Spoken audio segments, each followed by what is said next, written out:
on this week's episode of The Chris and Andre Show.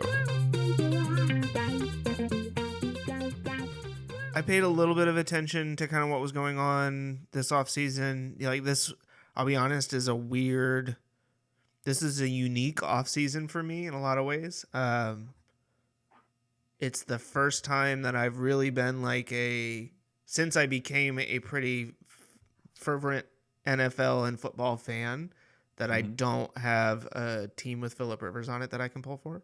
I guess I'm going to have to start pulling for whatever high school he's coaching down in Georgia and somehow, getting live feeds on YouTube or something. I just hit my I know mic. you did. That's how bad that was. But I do find myself less invested, I guess, in the Russell Wilson train. I think is starting to leave the station in terms of how much I'm just kind of blindly going to continue supporting that guy.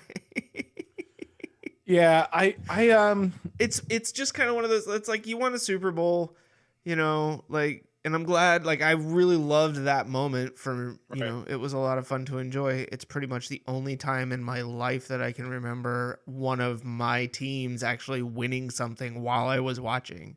I was thinking about it today, and I'm sorry to do this, but NC State.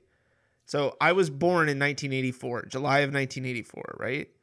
The last time that they won a national title in anything was the 83 men's basketball team, right? So the year before I was born.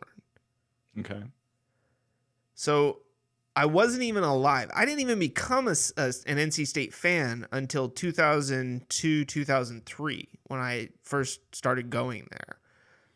So I didn't even have to experience all of that time, but I couldn't even have witnessed it vicariously and then become a fan later. I have literally never once watch the men's team in basketball or football win an ACC title or any real significant I don't even think they've won the NIT.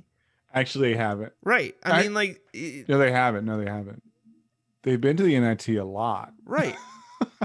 Well, and it's what's frustrating, and I was trying to think if there's a way to I guess position this. I'm trying not to do this in a way that diminishes these other sports, but we have won national championships in wrestling, and we won an ACC championship twice in a row now in women's basketball. So it's it's possible to have, it's we have had people who have been put in place to succeed and have the facilities and everything that they need essentially to go win a championship. But for whatever reason, in these two sports, we just cannot get out of our own way. To hear the rest, tune into this week's episode of The Chris and Andre Show.